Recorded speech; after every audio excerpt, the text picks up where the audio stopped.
4 नवंबर 1995 को संगठन की स्थापना हुई और ये संगठन बढ़ते हुए तमाम झंझटों, तमाम झंझावतों को झेलते हुए, तमाम षड्यंत्रों, तमाम अवरोधों को पार करते हुए आज हमारे बीच में उत्तर प्रदेश की तीसरी सबसे बड़ी पार्टी के तौर पर और राजकीय राजनीतिक पार्टी के मान्यता के साथ हमारे बीच में खड़ी है। अब दायित्व तो हम सभी का है, संगठन को उसकी मंशा के अनुरूप, उसकी मूल भावना के अनुरूप संगठन को आगे बढ़ाने के लिए समर्पित भाव से जुटे। अभी साथियों ने, तमाम साथियों ने सारी विषयों पर विस्तार पूर्वक बताया कि संगठन का सक्रिय सदस्य कैसे बना जाएगा, संगठन का साधारण सदस्य कैसे बना जाता है, संगठन में पदाधिकारी कार्यकर्ता कौन कौन बनाए जाएंगे, हमारे जिला अध्यक्ष का दायित्व क्या है, हमारे विधानसभा अध्यक्षों का कार्य दायित्व क्या है, संगठन की इकाइयां कैसे गठित होंगी, इन सभी विषयों पर हमारे तमाम वक्ता साथियों ने बारी बारी से अलग अलग विषयों पर पूरा आप सभी का ध्यान केंद्रित करना चाहा है। तो चूंकि बहुत ज्यादा गर्भ में नहीं जाऊंगा, समयाभाव भी है, लगन का सीजन है, तमाम व्यस्तता है और हम तो वैसे भी आप सभी के बीच के वक्ता हैं, कार्यकर्ता हैं। बार बार आप सबके बीच में अपने उद्बोधन संबोधन का हमको मौका मिलता रहता है, इसीलिए किसी भी विषय की गर्भ में नहीं जाना चाहूंगा। सिर्फ इतना कहना चाहूंगा कि जिस किसी साथी को जो भी संगठन द्वारा दायित्व दिया गया है, केवल अपने दायित्वों तक सिमटने का प्रयास कीजिए।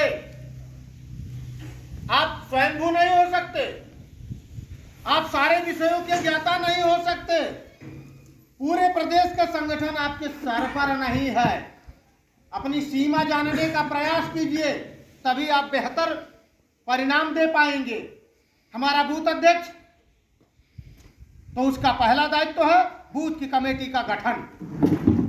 हमारा बूथ अध्यक्ष बनेगा, बूथ अध्यक्ष का सचिव बनेगा और एक बूथ पर 20 यूथ का संगठन ने कॉन्सेप्ट दिया है। पार्टी फॉर्मेट को जानिए। यदि आप बूथ अध्यक्ष है तो आपका पहला दायित्व है बूथ की कमेटी को गठित करना।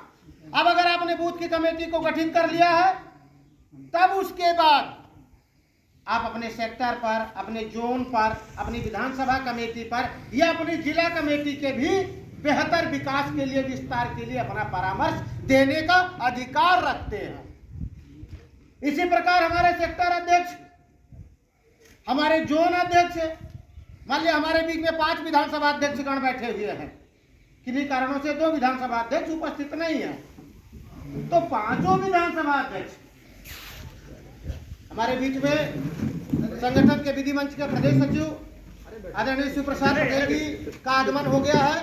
मैं उपस्थित सभी साथियों की तरफ से आपका हृदय से अभिवादन करता हूं, स्वागत करता हूं। तो मैं बताना चाहूंगा कि हमारे विधानसभा अध्यक्षगण, आपका सबसे पहला दायित्व है कि अपनी विधानसभा कमेटी का फॉर्मेट माननीय जिलाध्यक्ष जी से ले लीजिए और विधानसभा में कितनी इकाइयां हैं, कितने डिविजन्स हैं, कितने मंच हैं, उन सभी के अध्यक्षों का गठन करते हुए, मनोनयन करते हुए कंप्लीट विधानसभा की इकाई कार्यकारिणी को आप गठित कीजिए।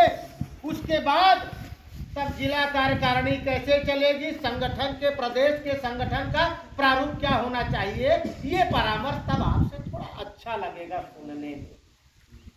इसी प्रकार हमारे जिला अध्यक्ष जी हैं, आप जिला अध्यक्ष हैं, आपके पास 16 विंग है, सभी विंगों के जिलाध्यक्षों का आपने गठन कर लिया है, मनोनयन कर लिया है, निसंदेह इसके लिए आप बधाई के पात्र हैं। लेकिन अब तमाम मंचों के जिलाध्यक्षों को सहयोग करते हुए उनके कार्यकारिणी का जो फॉर्मेट पार्टी द्वारा आपको मिला है, उसके मुताबिक उनकी कार्यकारिणियों का गठन कराने में सहयोग प्रदान करना यह आपका दायित्व है। क्योंकि जब तक आपका संगठन समयक तौर पर सभी पायदानों पर मजबूत नहीं होगा, तब तक आप भी उपहास का पात्र बने घूमेंगे और हम भी उपहास का पात्र बने घूमेंगे। हम सभी का हित निहित है केवल एक विषय वस्तु में कि हम सभी लोग मिल करके अपनी अपनी समितियों का, अपने अपने कमेटियों का, अपने अपनी इकाइयों का बेहतर गठन करते हुए संगठन के समक्ष प्रस्तुत करें। तो सम्मानित साथियों, क्या बनेंगे, कैसे बनेंगे, तमाम विषयों पर साथियों ने विचार रखे हैं। एक अनुरोध यही करूंगा कि आप सभी लोग केवल अपनी अपनी कार्यकारिणी पर, अपने अपने संगठन पर, अपने अपने इकाइयों पर पूरा ध्यान केंद्रित कीजिए। इसी में हम सभी का भला होगा और निराशा से कुछ नहीं होगा। तमाम साथी कहते हैं कि भैया हम क्या करें, कैसे करें, लोग मिलते नहीं, लोग सहयोग नहीं करते। नहीं, इस विषय पर एक ही बात कहना चाहूंगा, होके मायूस ना यूं शाम सा ढलते रहिए, होके मायूस ना यूं शाम सा ढलते रहिए। जिंदगी भोर है, सूरज सा निकलते रहिए। एक पैर पर ठहरोगे तो थक जाओगे, धीरे धीरे ही सही लक्ष्य पे चलते रहिए, धीरे धीरे ही घबराइए नहीं। हम सभी एक दूसरे के परस्पर सहयोग में उपस्थित हैं। अब एक विषय से हट करके एक बात और कहना चाहूंगा कि संगठन की तमाम विधाओं पर पूरा ध्यान केंद्रित करते हुए एक और आवश्यक विषय है। हम सभी जितने भी पदाधिकारी कार्यकर्ता साथी हैं, एक दूसरे के पारिवारिक सदस्य वाली अनुभूति लेकर के चले। हमारे किसी भी साथी के ऊपर कोई दुख है, तकलीफ है, परेशानी है, दुश्वारी है, उसके सहयोग में 100% समर्पित भाव से हमें उपस्थित रहने की आवश्यकता है। क्योंकि जब तक अपनापन की अनुभूति नहीं होगी तब तक ये दिखावे का साथ, दिखावे की संगत, दिखावे की दोस्ती से कोई भला नहीं होने वाला है। तो हम सभी हमेशा चैतन्य रहें, सतर्क रहें, एक दूसरे के सुख दुख में पूरी मजबूती के साथ खड़े होने के लिए। क्योंकि जब हम आपके साथ मजबूती से खड़े होंगे तो आपका मनोबल बढ़ा रहेगा, आपके समाज में, आपके परिवार में, आपके क्षेत्र और जवार में आपका भी एक सम्मानजनक स्थिति बनेगी। और उस उत्साह और आत्मविश्वास के साथ जब आप संगठन में सक्रिय भूमिका में आएंगे, निसंदेह एक बेहतर परिणाम आएगा। इन्हीं शब्दों के साथ अपनी वाणी को विराम देना चाहूंगा। जय हिंद, जय भारत, जय भीम, जय सरदार।